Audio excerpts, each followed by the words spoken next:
Corona ಸೋಂಕು ತಡೆಗೆ ಪ್ರತ್ಯೇಕ ಗೈಡ್ಲೈನ್ಸ್ ಬಿಡುಗಡೆ.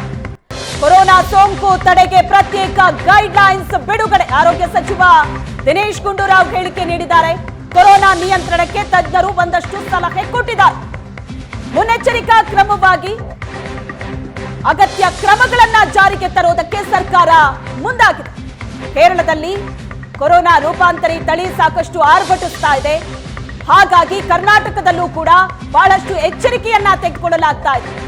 ನೀವು ಪೋಷಕರಾಗಲು ಕಾಯುತ್ತಿದ್ದೀರಾ? ಚಿಂತಿಸದಿರಿ. ಓಯಾಸಿಸ್ ಫರ್ಟಿಲಿಟಿ 90,000 ದಂಪತಿಗಳ ಜೀವನದಲ್ಲಿ ಸಂತೋಷವನ್ನು ತಂದಿದೆ. 7825893601ಗೆ ಕರೆ ಮಾಡಿ. ಅತ್ಯದ್ಭುತ ರಿಯಾಯಿತಿ ಪಡೆಯಿರಿ ಹಾಗೂ ಎಲ್ಲರಿಗೂ ಗುಡ್ ನ್ಯೂಸ್ ಕೊಡಿ. ಮಾರ್ಗಸೂಚಿ ಇವತ್ತು ಬಿಡುಗಡೆ ಮಾಡ್ತೀವಿ ಅಂತ ಆರೋಗ್ಯ ಸಚಿವ ದಿನೇಶ್ ಗುಂಡೂರಾವ್ ಹೇಳಿಕೆ ಕೊಟ್ಟಿದ್ದಾರೆ. ಸದ್ಯಕ್ಕೆ ರಾಜ್ಯದಲ್ಲಿ ಆತಂಕ ಪಡುವಂತಹ ವಾತಾವರಣ ಇಲ್ಲ. ಇವತ್ತು ಎಲ್ಲ ಜಿಲ್ಲಾ ಆರೋಗ್ಯಾಧಿಕಾರಿಗಳ ಜೊತೆ ಸಭೆ ನಡೆದಿದೆ. ಕೊರೋನಾ ಸೋಂಕನ್ನ ಆರಂಭದಲ್ಲೇ ತಡೆಯೋದಕ್ಕೆ ಗೈಡ್ಲೈನ್ಸ್ ರೆಡಿ ಆಗಿದೆ. ಇವತ್ತೇ ಗೈಡ್ಲೈನ್ಸ್ ಬಿಡುಗಡೆ ಮಾಡ್ತೀವಿ ಅಂತ ಆರೋಗ್ಯ ಸಚಿವ ದಿನೇಶ್ ಗುಂಡೂರಾವ್ ಹೇಳಿಕೆ ನೀಡಿದ್ದಾರೆ. ತಾಂತ್ರಿಕ ಸಲಹಾ ಸಮಿತಿ ಈಗಾಗಲೇ ಅವ್ರ ಸಭೆ ಸೇರಾಯಿತು. ಅವ್ರ ಸಲಹೆಗಳೆಲ್ಲ ಕೊಟ್ಟಿದ್ದಾರೆ. ಇವತ್ತು ಅಧಿಕೃತವಾಗಿ ನಾವು ಅದನ್ನು ಪರಿಶೀಲನೆ ಮಾಡಿ ಇವತ್ತು ಪ್ರಕಟಣೆ ಮಾಡ್ತೀವಿ. ಆದ್ದರಿಂದ ತಾಂತ್ರಿಕ ಸಲಹಾ ಸಮಿತಿಯನ್ನು ನಾವು ಪ್ರೀಪೋನ್ ಮಾಡಿ ಅದನ್ನು ಸಭೆಯನ್ನು ಈಗಾಗಲೇ ಕರೆದು ಅವರು ಮೀಟಿಂಗ್ ಮಾಡಿ ನಮಗೆ ಸಲಹೆಗಳು ಕೊಟ್ಟಿದ್ದಾರೆ.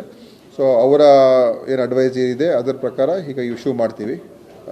ಮತ್ತು ಇನ್ನು ಉಳಿದಿರ್ತಕ್ಕಂಥ ಏನು ನಾವು ತಯಾರಿಕೆ ಮಾಡ್ಕೋಬೇಕು ಅದನ್ನು ಕೂಡ ನಮ್ಮ ಇಲಾಖೆಯವರು ಇವತ್ತು ಮಧ್ಯಾಹ್ನ ನಮ್ಮ ಪ್ರಧಾನ ಕಾರ್ಯದರ್ಶಿಗಳು ಎಲ್ಲ ನಮ್ಮ ಜಿಲ್ಲಾ ಆರೋಗ್ಯ ಅಧಿಕಾರಿಗಳ ಜೊತೆ ಸಭೆ ಕರೆದು ಎಲ್ಲ ಒಂದು ವಿಡಿಯೋ ಕಾನ್ಫರೆನ್ಸ್ ಮಾಡ್ತಾ ಇದ್ದಾರೆ.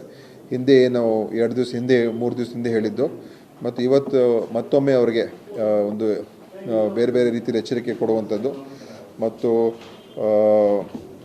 ಏನೇನು ಕ್ರಮಗಳು ಮುಂಜಾಗ್ರತೆ ಕ್ರಮಗಳು ತಗೊಳ್ತಕ್ಕಂಥ ಇವತ್ತು ಮಾಡ್ತಾರೆ. ಅದ ನಂತರ ನಾವು ನಮ್ಮ ಉನ್ನತ ಅಧಿಕಾರಿಗಳು ನಾವು ಇನ್ನೊಂದು ಸಭೆಯನ್ನು ಮಧ್ಯಾಹ್ನ 3 ಗಂಟೆ ಮೇಲೆ ಇಟ್ಕೊಳ್ತೀವಿ.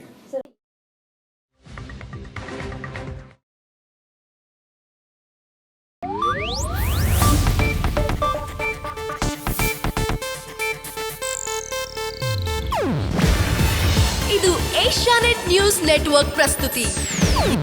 ನೀವು ನೋಡ್ತಿದ್ದೀರಾ ಏಷ್ಯಾನೆಟ್ ಸುವರ್ಣ ನ್ಯೂಸ್.